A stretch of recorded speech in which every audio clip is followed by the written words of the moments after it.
Assalamualaikum warahmatullahi wabarakatuh. Perkenalkan, saya Yunda Hiningtyas, Eskom. Saya merupakan salah satu dosen di jurusan Ilmu Komputer, Fakultas Matematika dan Ilmu Pengetahuan Alam, Universitas Lampung. Saya bergabung di jurusan Ilmu Komputer ini sejak tahun 2017 sebagai tenaga pengajar dengan status kontrak. Pada tahun 2019, status saya berubah menjadi pegawai negeri sipil hingga saat ini. Pada kesempatan kali ini, saya ingin menyampaikan terkait salah satu mata kuliah yang saya ampu dan sesuai dengan bidang keahlian saya, yaitu mata kuliah multimedia.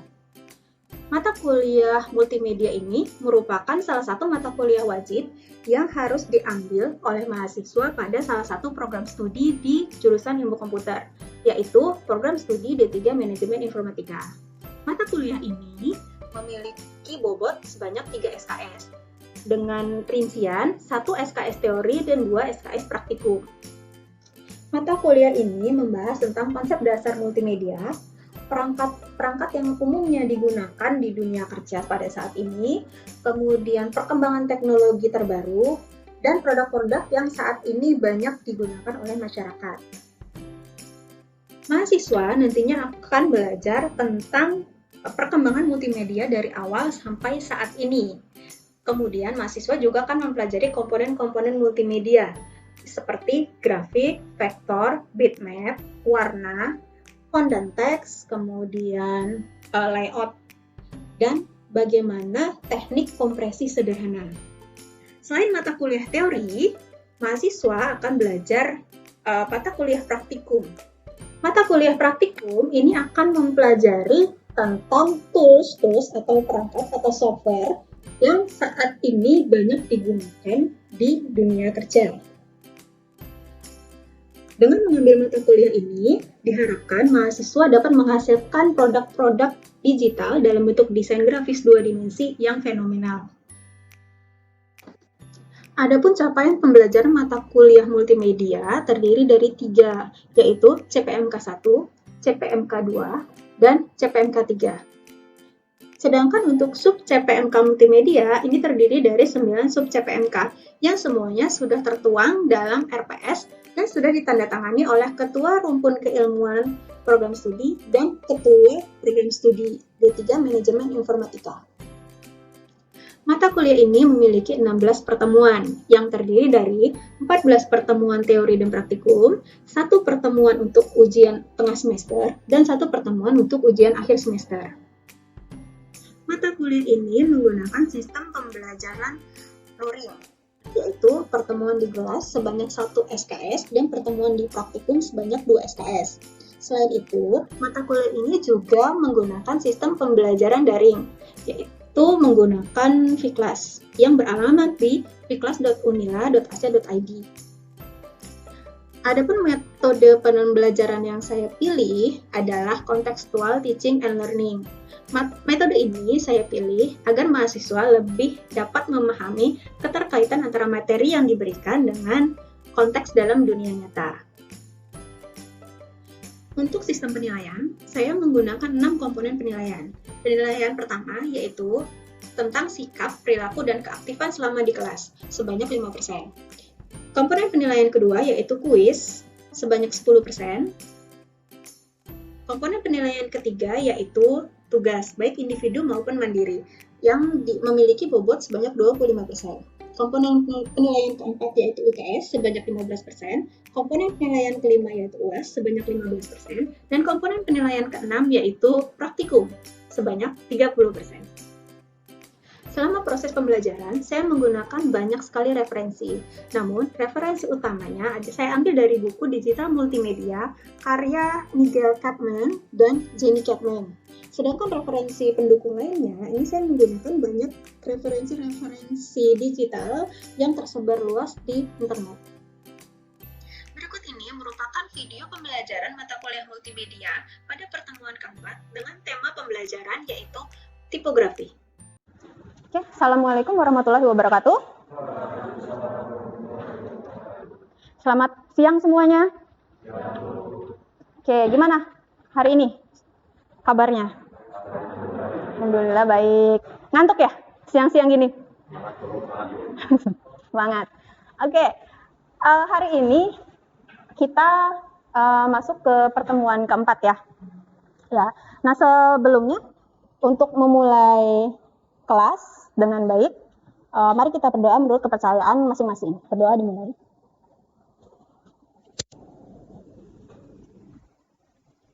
Berdoa selesai. Oke. Nah, sebelumnya, kalian masih ingat nggak materi sebelumnya? Kita belajar tentang apa ya sebelumnya? Color, warna. Oke. Kalian masih ingat nggak? Warna itu kan ada jenis-jenisnya ya, ada klasifikasinya. Nah, karena kita ada di bidang IT, biasanya kan kita lebih banyak berinteraksi dengan monitor, layar, smartphone, dan sejenisnya. Nah, kalian masih ingat nggak warna primer untuk layar itu apa ya? RGB, red, green, dan blue. Oke. Nah, selanjutnya ini kita masih dalam satu topik, masih dalam satu menu bidang. Kita akan bicara tentang tipografi. Ada yang tahu tipografi itu apa? Nggak ada yang tahu? Oke. Kita lanjut dulu deh. Oke, tipografi untuk capaian pembelajarannya ini masih sama dengan yang lain. Maksudnya dari sebelumnya, yaitu mampu memahami konsep dalam multimedia. Materi-materi sebelumnya itu kan kita bicara tentang vektor, kemudian tentang bitmap, kemudian tentang color, warna yang minggu kemarin ya. Nah, sekarang kita bicara tentang tipografi. Jadi color dan tipografi itu masuk dalam komponen multimedia lainnya. Jadi capaian pembelajarannya masih sama. Oke, untuk capaian pembelajarannya itu nanti setelah mengikuti kelas ini, saya mengharapkan kalian jadi bisa membedakan penggunaan karakter dan font huruf dalam desain grafis, dalam berbagai desainnya. Kemudian nanti untuk praktikumnya, nanti kalian akan menggunakan tools-tools yang sudah disediakan di lab untuk penggunaan font, karakter atau huruf. Nah, untuk referensi pembelajarannya masih sama. Kita pakai buku digital multimedia, karya Nigel Chapman dan Jenny Chapman. Kemudian referensi lainnya, ini kan tahun 2009 ya, kita pakai ilmu dasarnya. Tapi untuk referensi terbarunya, itu kita pakai sumber-sumber yang banyak banget beredar di internet. Gitu, jadi enak aja kalian, tinggal milih, tinggal searching aja nanti materi-materi lengkapnya. Oke, sebelum masuk ke materi, saya mau adakan pretest dulu, kuis dulu. Menggunakan kuisis. Oke, saya minta tolong kalian mengakses masing-masing kuisisnya. Akses internetnya ada semua kan ya, lancar ya? Oke.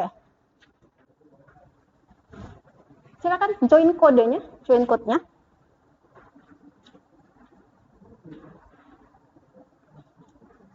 Oke, sambil menunggu join, saya buat 5 pertanyaan yang nantinya harus kalian jawab. Jawab sebisanya aja. Jadi nggak perlu pakai searching dulu gitu, nggak usah. Langsung jawab aja. Nanti kita akan lihat seberapa jauh pemahaman kalian tentang tipografi. Karena sudah bergabung semua di kuisis, kita bisa mulai start ya. Siap? Siap. Wih, Ilham Kurniawan. Yang nomor 1, banyak plus. Benar semua kayaknya ya. Oke. Nah, benar semua. Oke. Nanti bantu saya nongkrongin teman-teman ya. Oke. Next. Nanti kita bahas satu-satu ya. Jadi di materi ini, pertanyaan dari kuisis tadi, kita bahas satu persatu di materi. Oke, definisi dari tipografi. Apa sih tipografi itu?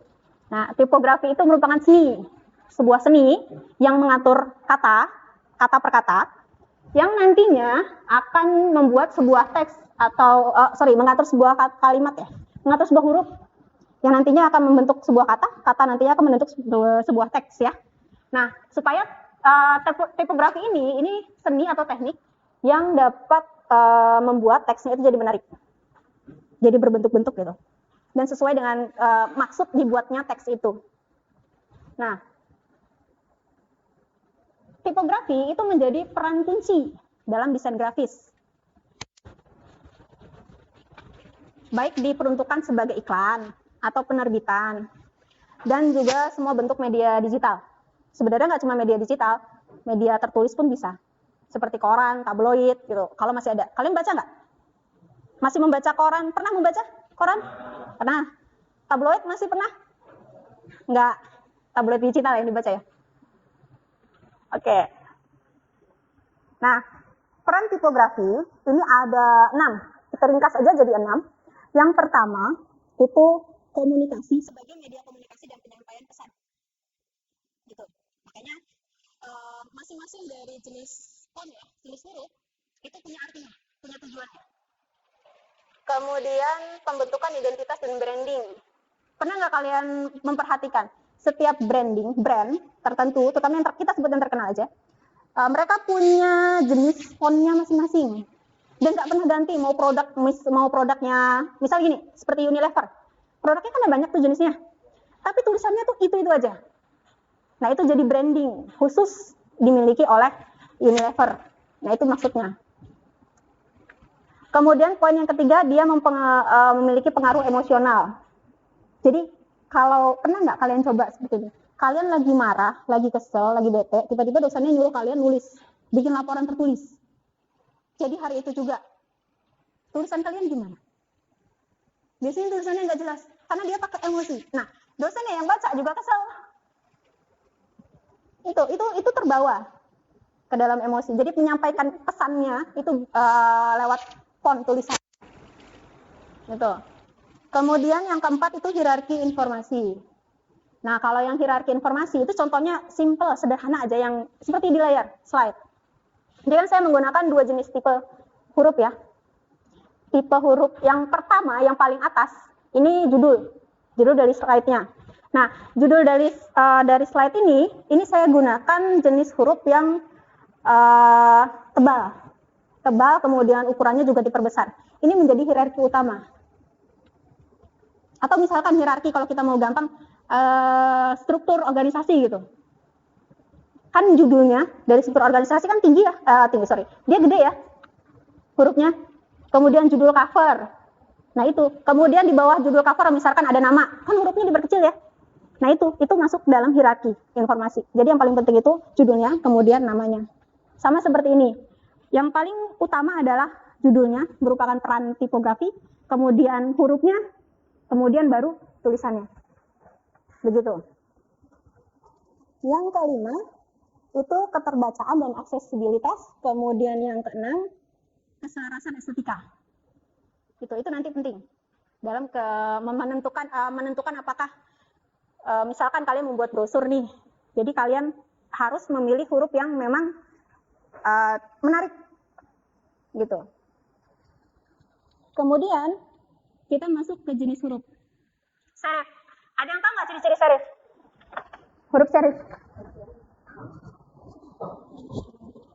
Itu yang saya buat untuk tulisan serif. Ada yang tahu? Times New Roman. Saya pakai jenis huruf Times New Roman. Itu salah satu contoh jenis huruf dalam kelompok serif. Gitu.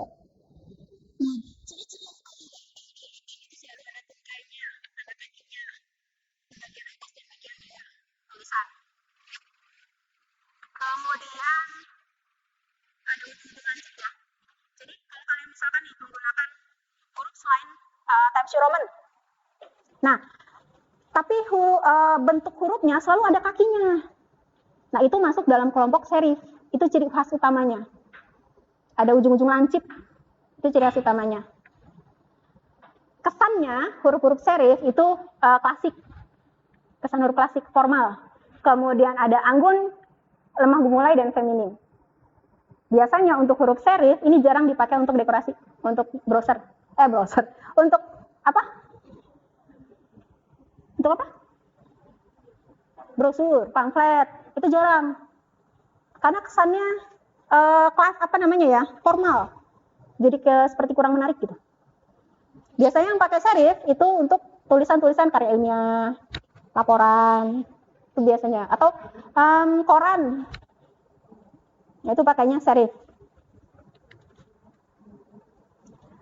Nah, serif ini asal muasalnya kenapa bentuknya seperti itu karena dia meniru bentuk pilar bangunan di Yunani kuno. Ada yang pernah ke sana? Siapa tahu kan ada yang pernah ke sana, udah pernah ngeliat langsung kan pilar Yunani kuno gitu.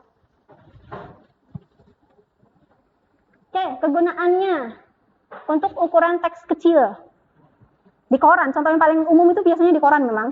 Kan tulisannya kecil-kecil ya. Ada yang tahu berapa ukuran hurufnya koran itu? 10, di bawah 10 ya. Di bawah 10. Kecil. Tapi tidak di bawah 9. Sekitar 10 lah. 10. Sekitar 10. 9. Nah, fungsinya supaya kita enak bacanya.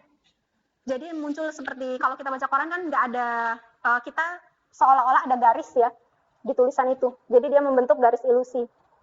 Nah, itu nanti materinya masuk ke garis ilusi itu. Nanti ada lagi materi untuk garis. Nah, untuk dia membentuk, jadi gini, tangkai kakinya itu membantu kita untuk membaca. Jadi dia itu tadi membentuk garis ilusi ya. Jadi dia lebih mudah. Mata kita juga nggak capek karena dia otomatis rata gitu.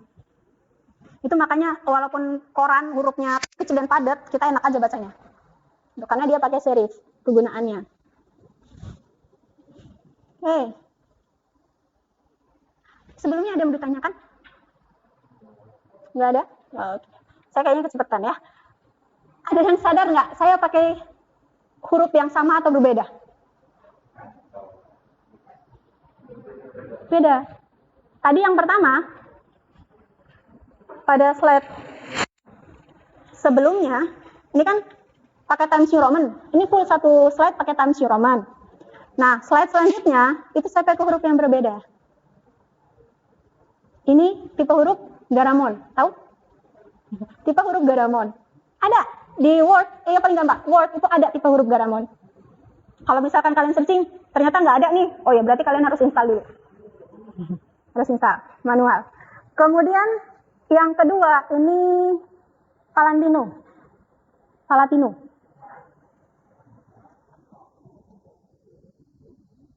Beda jenis hurufnya.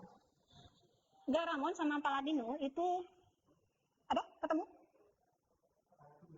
Palatino. Udah. Garamond sama Palatino ini sama-sama masuk dalam jenis huruf serif. Tapi bedanya gini, kalau yang Garamond itu hurufnya kecil. Jenis huruf yang kecil, dia serif tapi kecil. Saya pakai ukurannya yang Garamond ini 26 kalau nggak salah. Yang Palatino saya pakainya 24. Tapi gedenya tetap gede. Aduh. Itu yang membedakan huruf serif. Jadi jenis serif yang masuk dalam kelompok serif. Kalau bentuknya mau mirip-mirip. Begitu. Ukurannya yang berbeda.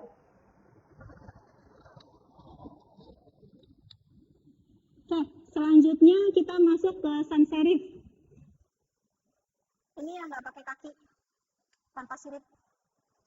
Dia lebih tebal. Contohnya biasanya Arial ya. Ya kan? Yang paling sering kalau serif Times New Roman, kalau sans serif itu Arial. Yang paling sering kita gunakan. Dia hurufnya lebih tebal daripada serif. Kesannya modern, kontemporer dengan efisien. Jadi dia kurang formal ya. Dia lebih ke modern, tapi kelebihannya itu lebih mudah dibaca.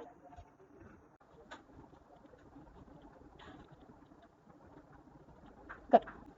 Kapan sans serif dipakai? Ini. Kapan sans serif dipakai? Ini yang penting. Kalau tulisannya kecil-kecil. Tadi, kalau terlalu kecil, dia pakainya sans serif. Kalau pakai serif, hurufnya numpuk-numpuk, nggak bisa dibaca. Lihatlah label-label. Ini siapa yang pakai? Punya barang berlabel. Label-label. Di label makanan misalkan komposisi. Nah, itu biasanya itu pakainya huruf-huruf serif. Sans serif. Gampang bacanya.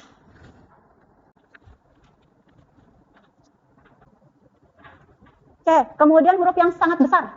Yang di pelang merah bisa dilihat dari jauh. Kalau yang huruf sangat besar itu sebenarnya bisa pakai serif. tapi hanya bisa dibaca oleh pejalan kaki. Ya, kalau jalan kaki kan kita gampang ya, kan lambat ya jalannya ya. Sekarang kalian bayangin kalau pakai serif misal Times New Roman terus kalian naik motor. Nggak kebaca, dia jadi garis kan, apalagi punya selinders. Betul, makanya lebih mudah pakai sans serif. Script ini handwriting, tahu? Handwriting tahu? Pernah pakai? Pernah. Ada yang pernah, ada yang belum ya? Ya paling gampang di Word pasti ada. Handwriting, tulisan yang menyerupai tulisan tangan. Biasanya pakai kartu undangan. Karena sifatnya akrab. Handwriting itu sifatnya akrab.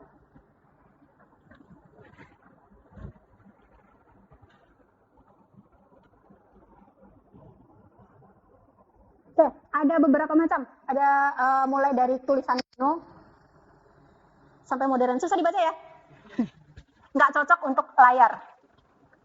Handwriting tidak cocok untuk layar.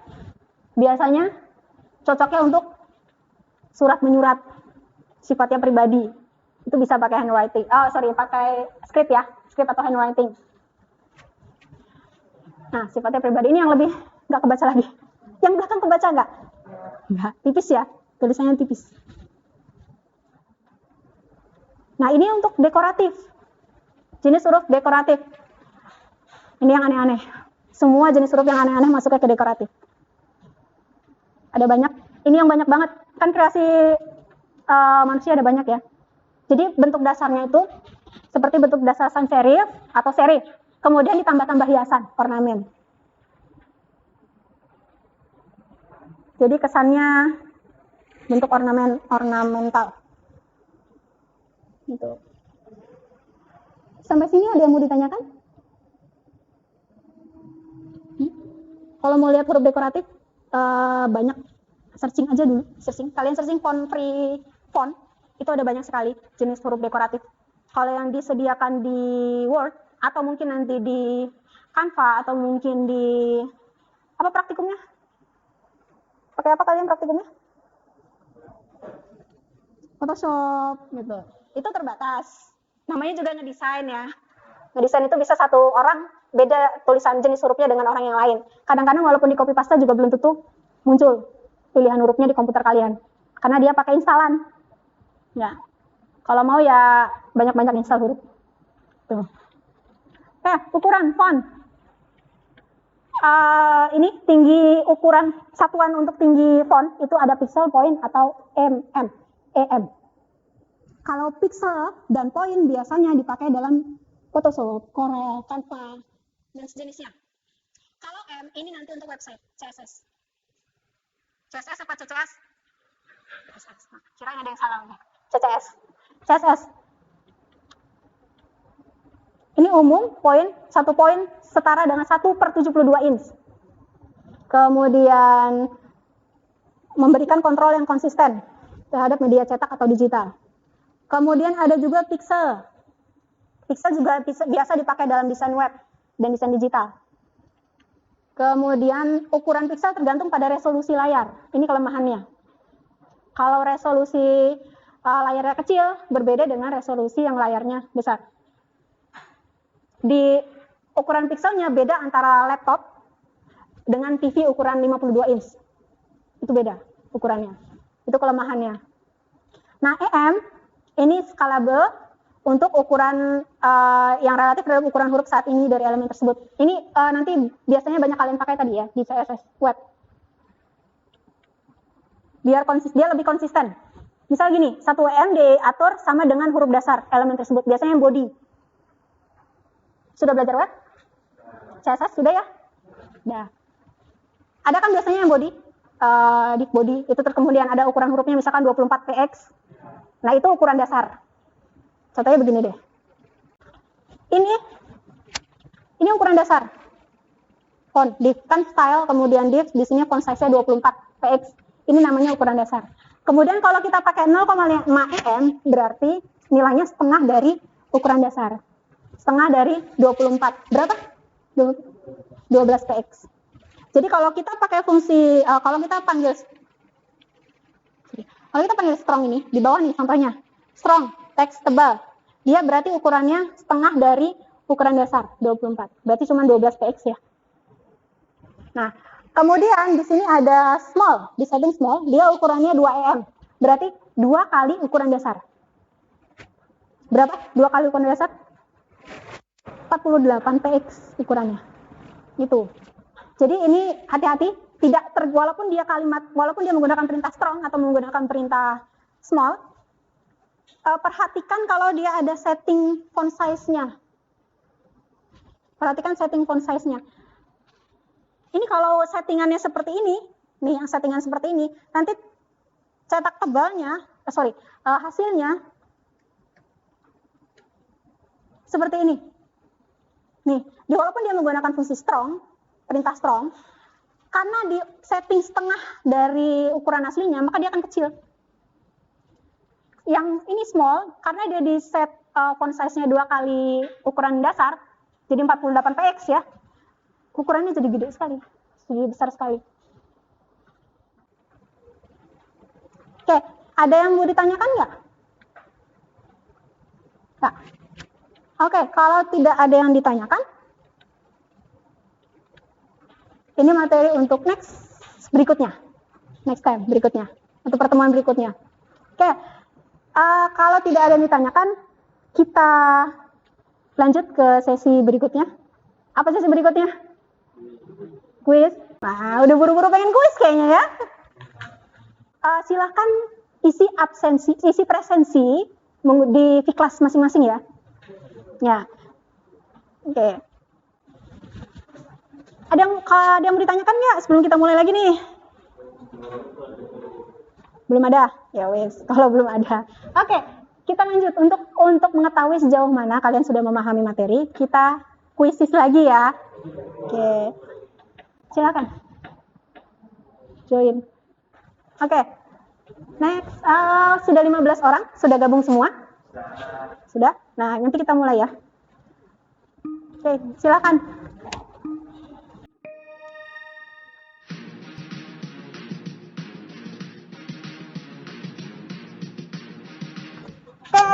Kelas buat Nugraha.